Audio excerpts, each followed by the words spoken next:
السلام علیکم۔ بابا کی رانی ہوں میری آج کی کہانی کا نام۔ لیکن کہانی شروع کرنے سے پہلے اگر آپ ہمارے چینل پر پہلی دفعہ آئے ہیں یا آپ نے ابھی تک سبسکرائب نہیں کیا تو بیا اور مالا کو سبسکرائب کرنا نہ بھولیے۔ ہم بس 4 ہی افراد تھے، امی، بابا، میں اور میری پیاری دادی جان۔ یوں تو زیادہ تر بچے ماؤں سے قریب ہوتے ہیں، مگر میرا حساب بالکل الٹ تھا۔ میں اپنے بابا سے بہت زیادہ اٹیچڈ تھی۔ دادی تو میرے بچپن کا ایک قصہ سب کو بڑے مزے لے کے سناتی تھی۔ جب میں پیدا ہوئی تو روئے جاتی، ڈاکٹر اور نرسوں کو پریشان کر دیا۔ بابا اس وقت اپنی کسی میٹنگ میں تھے، آئے، مجھے اپنی گود میں لیا تو بالکل چپ ہو گئی، بابا کے سینے پہ ہی سوتی تھی۔ پھر آہستہ آہستہ امی اور دادی سے مانوس ہوئی۔ امی بابا کی شادی کے 15 برس بعد میں بہت منتوں مرادوں کے بعد ان کی دنیا میں آئی تھی۔ سو لاڈلی تو پورے خاندان کی تھی۔ میرے بابا بہت نفیس، حلیم، خوش مزاج انسان تھے، ایک یونیورسٹی کے وائس پرنسپل تھے اس وقت۔ امی بھی سائیکالوجی میں ماسٹرز تھی، مگر اب مکمل طور پہ ایک ہاؤس وائف تھی۔ ڈاکٹر بننے کا خواب گرچہ میرا اور امی دونوں کا تھا، مگر جب مجھے پتا چلا کہ بابا اپنے گھریلو مسائل کے باعث انجینئرنگ مکمل نہ کر پائے تھے اور پرائیویٹلی تعلیم حاصل کی تھی، اسی دن میں نے بایولوجی چھوڑ کے میتھس کا انتخاب کیا اور انجینئر بننے کا فیصلہ کر لیا۔ ذہین اور محنتی تھی، کراچی کی بہت اچھی یونیورسٹی میں میرٹ پر داخلہ ہو گیا۔ ولی مجھ سے 1 سال سینئر وہیں ملا۔ اساتذہ کی جان اور شاندار تعلیمی ریکارڈ رکھنے والا یہ خوبصورت سا سینئر مجھے بھی باقی جونیئرز کی طرح بہت متاثر کرتا تھا۔ مگر ہمارا باقاعدہ سامنا اس دن ہوا جب یونیورسٹی کی 2 اسٹوڈنٹ تنظیموں میں تصادم ہو گیا۔ فائرنگ تک بات آ گئی۔ میں سائڈ سے گزر کر اپنے پوائنٹ کے لیے جا رہی تھی جب اسٹوڈنٹ تنظیموں کی فائرنگ سے ایک گولی مجھے بھی زخمی کر گئی۔ میرے بے ہوش ہونے کی وجہ معلوم نہیں، وہ گولی تھی یا میرے گرد موجود ان لڑکوں کا شور شرابہ۔ بے ہوش ہوئی تو جھاڑیوں میں جا گری، ہوش آیا تو ہسپتال میں تھی۔ ولی نہیں مجھے جھاڑیوں میں بے سود پایا تھا تو ہسپتال لے آیا تھا۔ ہسپتال میں گزرے اسی 1 ہفتے نے میرے جذبات کی دنیا بدل کر رکھ دی۔ ولی کے پرخلوص انداز اور میرے لیے اس کے چہرے پہ پریشانی دیکھ کر جہاں میں اس کی طرف کھنچتی چلی گئی، وہیں روزانہ وہ جو میرا پتہ لینے آتا تھا مجھ سے مانوس ہوتا گیا۔ ہمارے دل شاید ایک ہی لے پر دھڑکنے لگے۔ بعد میں گو کہنے سننے کی کسی کو کوئی ضرورت نہ رہی تھی۔ دونوں کا جب بھی سامنا ہوتا، کچھ نہ کہنے پر بھی سب کچھ کہہ جاتے۔ ولی بھی کرنے کے بعد انگلینڈ چلا گیا۔ جب وہاں سے آیا تو میں بھی اپنا MS کر چکی تھی، پڑھائی مکمل ہوئی، آگے پڑھنا چاہتی تھی، مگر انہی دنوں گھر میں رشتوں کی لائن لگ گئی۔ میں بہت پریشان تھی کہ اگر ان رشتوں میں سے امی اور دادی کو کوئی رشتہ پسند آ گیا تو میں کیا جواز دوں گی۔ میرے ہاتھ تو ولی کی طرف سے کیا کوئی عہد بھی نہ تھا۔ یوں ہی کھوئی کھوئی اور اداس رہنے لگی، اپنے آپ سے بھی بیزار۔ بابا جان مجھے دیکھتے تو پریشان ہو جاتے، یہ میری مہرو بیٹی کو کیا ہو گیا ہے؟ پتہ نہیں کیا ہوا ہے، شاید ہم جو اس کی شادی کی باتیں کر رہے ہیں اس سے کچھ گھبرا گئی ہے۔ امی بابا کو تسلی دیتی، ٹھیک ہے تم سب کو منع کر دو، مجھے ابھی اپنی بیٹی کی شادی نہیں کرنی، ابھی تو یہ بہت چھوٹی ہے۔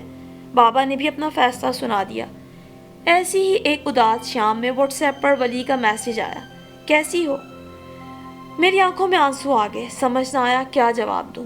پتہ نہیں، میں نے بھی یہی لکھ بھیجا، ارے واہ، تمہیں پتہ نہیں تم ٹھیک ہو یا نہیں تو چلو میں بتاتا ہوں، تم ٹھیک نہیں ہو، تم اچھی ہو، بہت بہت اچھی ہو، اور تم برے ہو، بہت بہت برے ہو۔ میں نے بھی یہی لکھ بھیجا۔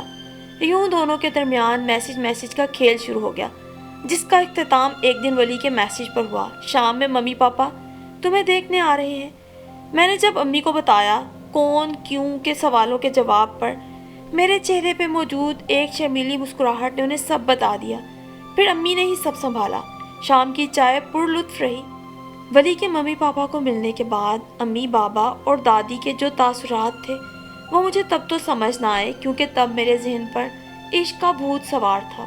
بابا نے کہا تھا بولتا بہت کم ہے اور میری بیٹی کو تو چہکنے کی عادت ہے۔ دادی نے کہا تھا ماں کا چہیتا لگتا ہے، جانے میری مہرالنساء کو وہ جگہ دے پائے گا کہ نہیں۔ امی نے کہا تھا مجھے تو بہت ذمہ دار اور فیملی کے ساتھ کمیٹڈ لگتا ہے۔ میرا خیال ہے میری محروم نساء کا بھی بہت خیال رکھے گا۔ اور شادی کے کچھ دن بعد ہی امی، بابا اور دادی کا یہ تجزیہ مجھے بالکل سچ لگنے لگا۔ لڑکا ماں سے ہی مانوس تھا، ماں باپ کا ہی فرما بردار تھا۔ اپنی ساس کے مزاج کا اندازہ تو مجھے شادی کی شاپنگ کے دوران ہی ہو گیا تھا، کیونکہ وہ اپنی مرضی کی ہی ہر چیز لیتی۔ کسی اور چیز کی خواہش رکھنے کے باوجود جب مجھے ان کی مرضی کی چیز لینی پڑتی، اندر ہی اندر دل میں لا جاتی، لیکن پھر سوچتی کوئی بات نہیں، بڑی ہیں، ان کی پسند کی لے لیتی ہوں۔ کل کو جب ہم سب ساتھ رہیں گے تو سب ایک دوسرے کی پسند کو سمجھ جائیں گے۔ مگر وقت نے یہ سب غلط ثابت کر دیا۔ ولی کے گھر میں 5 افراد تھے، مگر عجیب، سرد مزاجی اور خاموشی گھر کی فضا پہ طاری رہتی۔ ولی کے ممی پاپا کے علاوہ اس کی چھوٹی بہن ہبا جو کہ میڈیکل پڑھ رہی تھی، اور اس سے چھوٹا بلال جو میس کمیونیکیشن میں ماسٹرز کر رہا تھا۔ دونوں بہن بھائیوں کے عجیب اور نرالے ہی شوق تھے۔ ہبا اپنی پڑھائی کے علاوہ سارا وقت اپنے موبائل میں مصروف رہتی، تو بلال پڑھائی کے بعد سارا وقت دوستوں کے ساتھ گزارتا۔ ولی کے فرما بردار ہونے سے مجھے ہرگز بھی کوئی مسئلہ نہیں تھا، مگر فرما برداری کا یہ عالم کہ سارا دن صرف اپنی ماما کی خوشامد کے لیے لاؤنج میں بیٹھا رہتا۔ ہنی مون پر جانے کا ارادہ بنا تو پاپا کا چھوٹا سا ایکسیڈنٹ ہو گیا اور ولی سب بھول بھال ان کے سہانے سے جا لگا، جبکہ چھوٹا بلال دیر تک دوستوں میں رہتا۔ میں اپنے کمرے میں پڑی کڑتی رہتی، اور جلنے کڑنے کی مجھے عادت نہ تھی، چنانچہ اپنی نوکری جاری رکھنے کا فیصلہ کیا۔ مجھے کل آفس جانا ہے۔ بمشکل جب ولی مجھے اکیلا ملا تو میں نے اسے کہا، تم آفس جاؤ گی؟ اس کے لہجے میں بہت حیرت تھی۔ ہاں تو اور کیا، چھٹیاں ختم بھی تو ہونی تھی نا، کہیں گئے بھی نہیں، چھٹیاں بس یوں ہی گزر گئی۔ مجھے ہنی مون پہ نہ جانے کا بہت دکھ تھا، اور ولی نے میری پوری بات سنی ہی نہیں۔ تم نے ممی سے اجازت لی؟ کس بات کی اجازت؟ میں حیران تھی۔ آفس جانے کی اور کس بات کی؟ نہیں، کیوں بھلا، مجھے ان سے اجازت لینے کی کیا ضرورت ہے؟ وہ جانتی تو ہے میں جاب کرتی ہوں، اور یہ بھی جانتی ہے کہ چھٹیاں، بہرحال چھٹیاں ہیں، ختم ہو ہی جاتی ہیں۔ تم جا کر ممی سے پوچھو، تمہیں پوچھنا چاہیے۔ کیا پوچھوں؟ یہی جاب کے بارے میں۔ میں نہیں پوچھوں گی کچھ بھی، اگر تم سمجھتے ہو کچھ پوچھنا ہے تو جا کر پوچھ لو۔ مجھے ممی سے بہت ہچکچاہٹ محسوس ہوتی ہے۔ میرا پوچھنا وہ پسند نہیں کریں گی مہرو، تم جاؤ، انہیں اچھے طریقے سے پوچھو۔ میرا خیال ہے وہ تمہیں منع نہیں کریں گی، اور اگر منع کر دیا تو؟ میں پریشان ہو گئی۔ ولی میں جاب نہیں چھوڑوں گی، میری مرضی کی جاب مجھے بہت محنت سے ملی ہے۔ اب ہبا میڈیکل کر رہی ہے تو کیا کل کو وہ نوکری نہیں کرے گی؟ ہبا کا ذکر کہاں سے آ گیا؟ کیا جاہل عورتوں کی طرح تم بات چھوٹتے ہی مجھے میرے بہن بھائیوں کے تانے دینے لگتی ہو؟ شادی کے بعد پہلی دفعہ ولی کا یہ لہجہ سن کر میں سہم گئی، پھر اس کی ماما سے اجازت لینی ہی پڑی۔ خلاف توقع انہوں نے میری بات پر کوئی سخت رد عمل نہیں دیا۔ تھوڑی دیر چپ رہی، پھر بولی، گاڑیاں تو مصروف ہوتی ہیں، ڈرائیور ہبا کو چھوڑنے جاتا ہے، ولی کا آفس ویسے ہی دوسری طرف ہے، تم کیسے جاؤ گی؟ یہ مسئلہ یوں حل ہوا کہ شادی سے پہلے بابا نے میرے لیے جو گاڑی لی تھی وہ انہوں نے میرے ساتھ ہی بھیج دی تھی۔ مجھے فکر صرف یہ تھا کہ چندری گڑھ روڈ بہت بزی روڈ ہے، میں وہاں گاڑی کیسے لے کر جاؤں گی؟ خود کو تسلی دی، کچھ نہیں ہوتا، لے ہی جاؤں گی۔ ایک دفعہ ہمت پکڑی تو پھر واقعی گاڑی آرام سے لے بھی گئی۔ واپس آئی تو بڑی خوش تھی۔ رات میں نے ولی کو بڑے اشتیاق سے بتایا تو دل میں تمنا تھی کہ وہ سراہے گا، ویسے ہی جیسے بابا میری چھوٹی چھوٹی اچیومنٹس پہ مجھے سراہتے تھے۔ پہلا قدم اٹھانے سے لے کر پہلی دفعہ ڈرائیونگ تک کے ہر مرحلے میں بابا سے اتنی شاباشی ملتی رہی تھی کہ لگتا تھا اب میری زندگی کا پیٹرول یہ شاباشی ہے۔ مگر ولی، اس نے میری بات پہ بالکل بھی توجہ نہ دی۔ کیا مہرو بچوں کی طرح خوش ہو رہی ہو؟ اتنی بڑی تو ہو گئی ہو، کتنی لڑکیاں شہر میں گاڑی دوڑاتی پھرتی ہیں، اور میں تو 10 سال کا بھی نہیں تھا شاید جب سے گاڑی چلا رہا ہوں۔ ولی کی بات نے مجھے بہت زیادہ دکھی کیا۔ درجنوں لڑکیوں سے کیا اس کا وہی رشتہ تھا جو مجھ سے تھا، یا درجنوں لڑکیوں کو اس کی ویسی ہی پرواہ تھی جیسے مجھے؟ اور پھر تو یہ روز کا معمول ہو گیا۔ جتنا میں سب کے نزدیک ہونے کی کوشش کرتی، اتنا ہی ولی اور اس کے سب گھر والے اپنی اپنی ذات میں گم نظر آتے۔ بعض اوقات اتنی سرد مہری برداشت کرتے کرتے حوصلہ ختم ہونے لگتا۔ امی سے ملنے جاتی تو میرے چہرے کی اداسی دیکھ کر گھبرا جاتی۔ ایک دن باتوں باتوں میں جب وہ مجھے پیار سے تسلی دینے لگی تو خود پر قابو نہ رہا، امی کو سب بتا دیا۔ گھبرا گئی، پھر مجھے سمجھایا، اگر تمہارے سسرال والے لیے دیے رہتے ہیں تو تم ان کی طرف قدم بڑھاؤ۔ ہمارے گھر کا ماحول تو بہت مختلف تھا،